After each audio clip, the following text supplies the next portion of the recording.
Bienvenue dans la première vidéo de cette formation complète à Microsoft Excel où nous allons voir ensemble l'interface et les bases pour bien démarrer avec le logiciel. Allez, c'est parti! Alors tout d'abord, qu'est-ce que Microsoft Excel? Quelle est son utilité? Eh bien là où Microsoft Word est considéré comme un traitement de texte, Excel est considéré comme un tableur ou une feuille de calcul et nous allons voir ensemble pourquoi.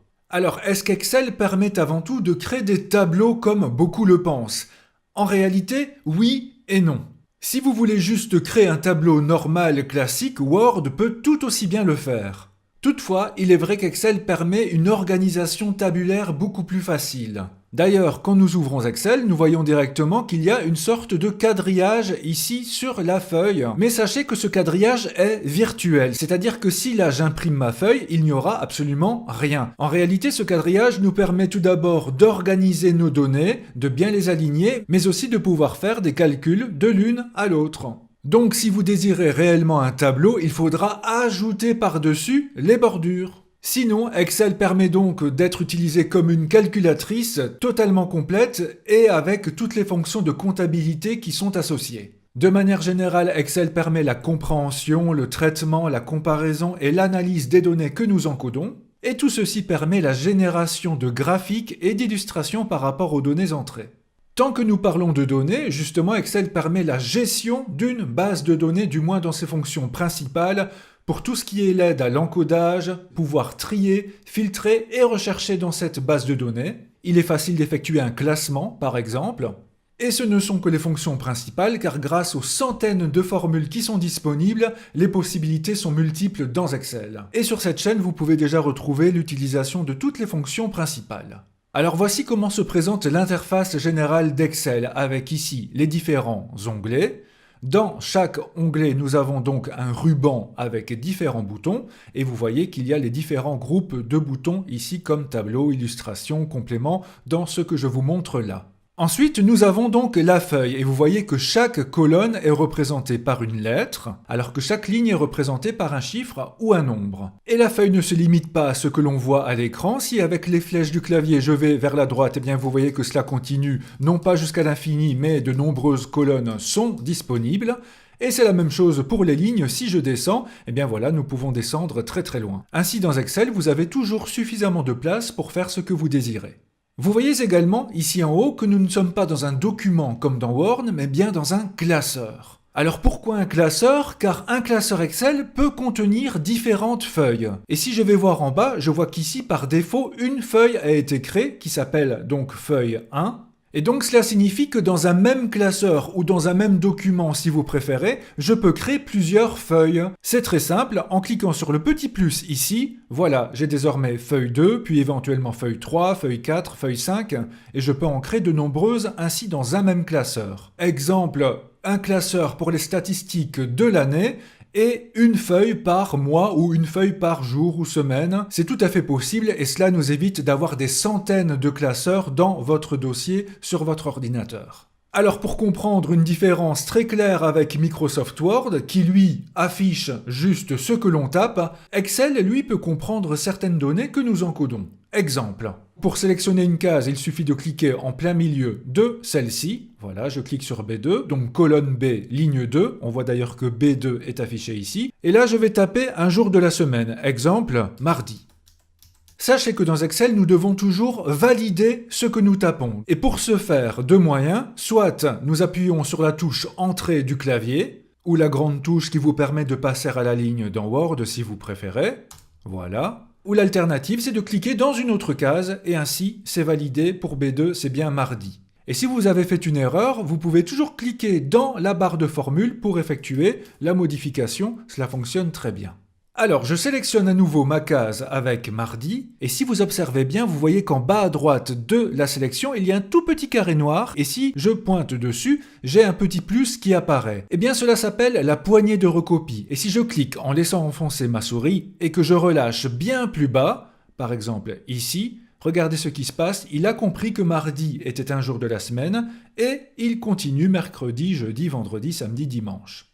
Et si cela fonctionne pour les jours de la semaine, évidemment que cela fonctionnera pour un mois. Exemple, je mets juillet, je valide, Je clique sur la case, je prends la poignée de recopie et je relâche plus bas et voilà les différents mois qui se suivent. Est-ce que cela peut fonctionner pour une date? Bien sûr.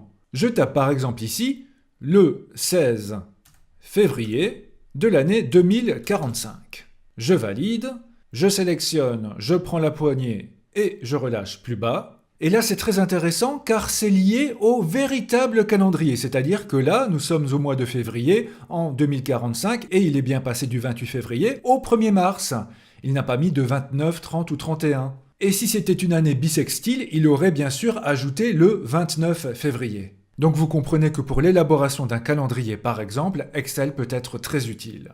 Et ce n'est pas tout. Regardez, ici je vais sélectionner toute ma colonne. Alors comment sélectionner plusieurs cases ensemble? Cliquons au milieu de la première case, laissons la souris enfoncée et relâchons-la au milieu de la dernière case. Ainsi toute la colonne est bien sélectionnée, même si la première case est blanche, elle est bien dans le cadre comme vous le voyez. Ensuite, je vais cliquer avec le bouton droit à l'intérieur de la sélection et aller dans Format de cellule.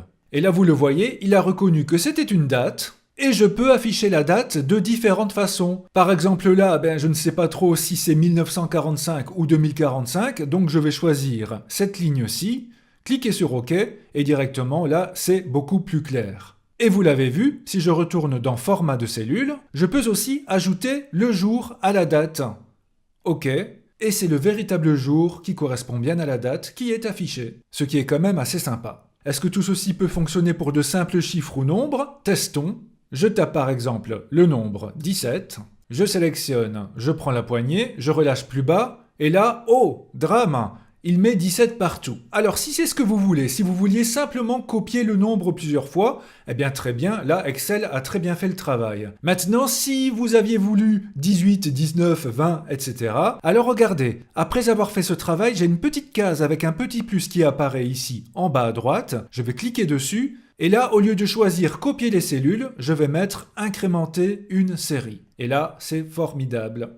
Je vais cliquer sur la flèche droite de mon ascenseur horizontal pour aller un peu plus à droite. Voilà. Ainsi, j'ai de nouveaux espaces. Et ce qui peut fonctionner aussi, c'est par exemple de mettre 1, puis en dessous 4. Donc ici, l'incrémentation, c'est plus 3. Et regardez, je vais sélectionner les deux en même temps. Je clique au milieu de la première, je relâche au milieu de la deuxième. J'utilise la poignée de recopie, je relâche, et là vous voyez qu'à chaque fois, il fait plus 3, plus 3, plus 3, plus 3. Excel est donc très utilisé aussi pour tout ce qui est monétaire, comptabilité, donc si vous devez taper un prix avec une devise, attention, attention, ne tapez jamais la devise à la main. En clair, ne tapez jamais le sigle euro, dollar ou autre vous-même. Pourquoi? C'est très simple. Si nous le tapons nous-mêmes, Excel va considérer dans un premier temps que c'est du texte normal. Or, si c'est du texte normal, eh bien il ne pourra pas effectuer de calcul avec cela. Donc en clair, pour bien introduire du monétaire dans Excel, nous pouvons taper simplement le nombre. Ici, je vais mettre une liste de quelques prix avec les centimes.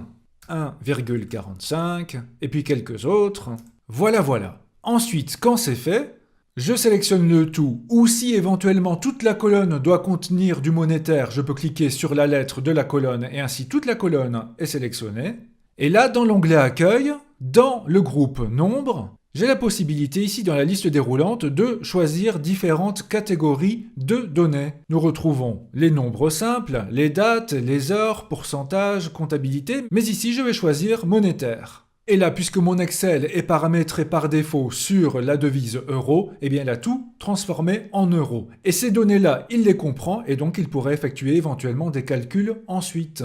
Maintenant, rassurez-vous, si vous désirez par exemple une autre devise ou par exemple des nombres arrondis, je vais travailler ici à l'envers, je vais sélectionner par exemple ma colonne N, je vais cliquer avec le bouton droit dessus, je vais aller dans Format de cellule, et là je vais dire à Excel qu'il doit accueillir du monétaire dans cette colonne. Et là regardez, je peux à la fois choisir le nombre de décimales, vous voyez que si je mets 0, les nombres ici sont arrondis, je vais laisser 2 pour l'exemple, mais je peux aussi choisir le symbole. Exemple, le dollar des États-Unis, je clique sur OK, et maintenant, si j'entre un nombre dans cette colonne, 51,06, Et bien voilà, j'ai 51,06 $. Et si je tape un prix entier, par exemple 25, puisque j'ai demandé 2 décimales, il met bien 25,00. Et nous allons ainsi découvrir de nombreuses fonctionnalités et astuces d'Excel, c'est promis. Pour ce faire, il suffit d'aller dans la playlist de vidéos de formation complète à Microsoft Excel, et pour rester facilement au courant de toutes les nouvelles vidéos que je mets régulièrement, n'hésitez pas à cliquer sur s'abonner. Un grand merci à vous. Belle découverte et à très bientôt.